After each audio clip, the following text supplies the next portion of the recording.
ನಮಸ್ತೆ ವೀಕ್ಷಕರೇ, ನಾನು ಈ ದಿನ ಹಲಸಿನ ಹಣ್ಣು ಮತ್ತು ಅಕ್ಕಿ ಹಿಟ್ಟಿನಲ್ಲಿ ತುಂಬ ರುಚಿಯಾದ ಅಮೃತದಷ್ಟೇ ರುಚಿಯಾದ ಒಂದು ಸ್ವೀಟ್ ಮಾಡೋದು ಹೇಗೆ ಅಂತ ತೋರಿಸ್ಕೊಡ್ತಾ ಇದ್ದೀನಿ.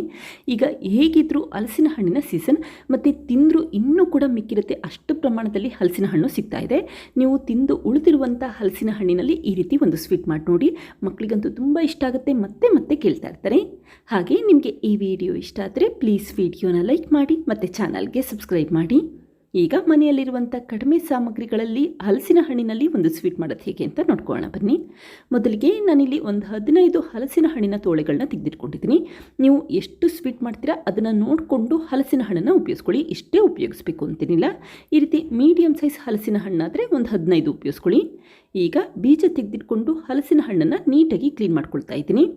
ಹಾಗೆ ಈ ಕ್ಲೀನ್ ಮಾಡಿರುವಂಥ ಹಲಸಿನ ಹಣ್ಣನ್ನು ಮಿಕ್ಸಿ ಜಾರ್ಗೆ ಹಾಕ್ಕೊಳ್ತಾ ಇದ್ದೀನಿ. ಆದಷ್ಟು ನುಣ್ಣಗೆ ಪೇಸ್ಟ್ ಮಾಡಿಟ್ಕೊಳ್ಳಿ, ಆವಾಗ ರುಚಿಯಾಗಿರುತ್ತೆ ಅಂತಷ್ಟೇ.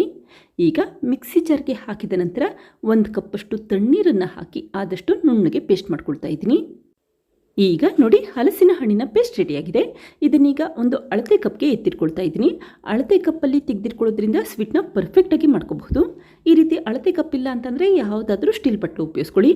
ಒಟ್ಟು ನಾನಿಲ್ಲಿ 2 ಕಪ್ಪಷ್ಟು ಗಟ್ಟಿಯಾದ ಹಲಸಿನ ಹಣ್ಣಿನ ಪೇಸ್ಟ್ನ ಮಾಡಿಟ್ಕೊಂಡಿದ್ದೀನಿ. ನಂತರ 1 ಕಪ್ಪಷ್ಟು ತಣ್ಣೀರನ್ನು ಮಿಕ್ಸಿ ಜಾರ್ಗೆ ಹಾಕಿ ನೀಟಾಗಿ ಕ್ಲೀನ್ ಮಾಡಿಕೊಂಡು ಆ ನೀರನ್ನು ಕೂಡ ಉಪಯೋಗಿಸ್ಕೊಳ್ಳಿ.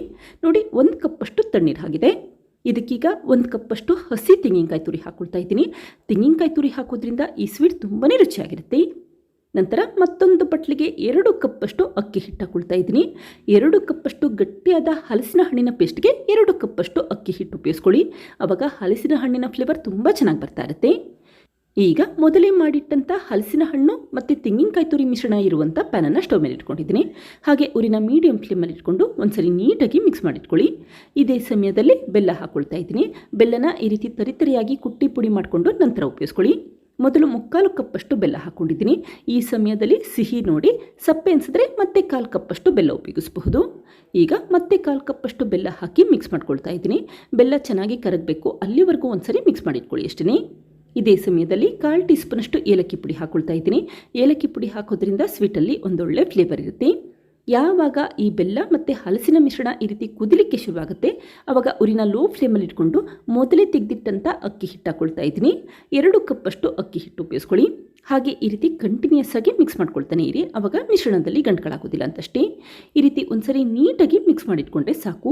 ತುಂಬ ಸಮಯ ಬೇಯಿಸೋ ಅವಶ್ಯಕತೆ ಇಲ್ಲ. 1-2 ನಿಮಿಷದಲ್ಲಿ ಈ ಅಕ್ಕಿ ಹಿಟ್ಟು ಮತ್ತು ಹಲಸಿನ ಮಿಶ್ರಣ ರೆಡಿಯಾಗುತ್ತೆ. ಹಾಗೆ ನಿಮ್ಗೇನಾದರೂ ಈ ಅಕ್ಕಿ ಹಿಟ್ಟಿನ ಮಿಶ್ರಣ ತೆಳುವಾಗಿದೆ ಅನಿಸಿದ್ರೆ ಮತ್ತೆ 1/4 ಕಪ್ಪಷ್ಟು ಅಕ್ಕಿ ಹಿಟ್ಟನ್ನು ಹಾಕಿ ಮಿಕ್ಸ್ ಮಾಡಿಟ್ಕೊಳ್ಳಿ. ತುಂಬ ತೆಳುವಾಗಿರಬಾರ್ದು ಮತ್ತು ತುಂಬ ಗಟ್ಟಿಯಾಗಿರಬಾರ್ದು, ಆ ಕನ್ಸಿಸ್ಟೆನ್ಸಿಯಲ್ಲಿ ಮಾಡಿಟ್ಕೊಳ್ಳಿ.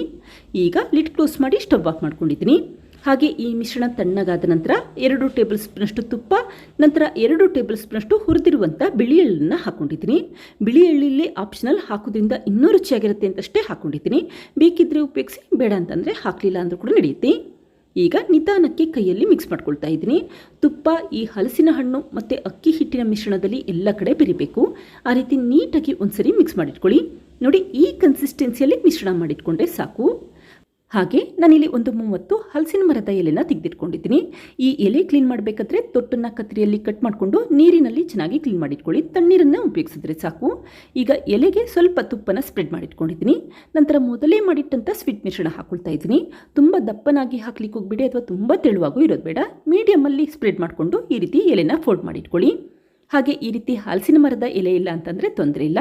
ನೀವು ಈ ಸ್ವೀಟ್ ಮಿಶ್ರಣದಲ್ಲಿ ಉಂಡೆ ಮಾಡ್ಕೋಬಹುದು, ಅಥವಾ ಬಾಳೆ ಎಲೆ ಕೂಡ ಉಪಯೋಗಿಸಬಹುದು. ನಿಮಗೆ ಯಾವ ರೀತಿ ಬೇಕೋ ಆ ರೀತಿ ಶೇಪಲ್ಲಿ ಮಾಡಿಟ್ಕೊಳ್ಳಿ.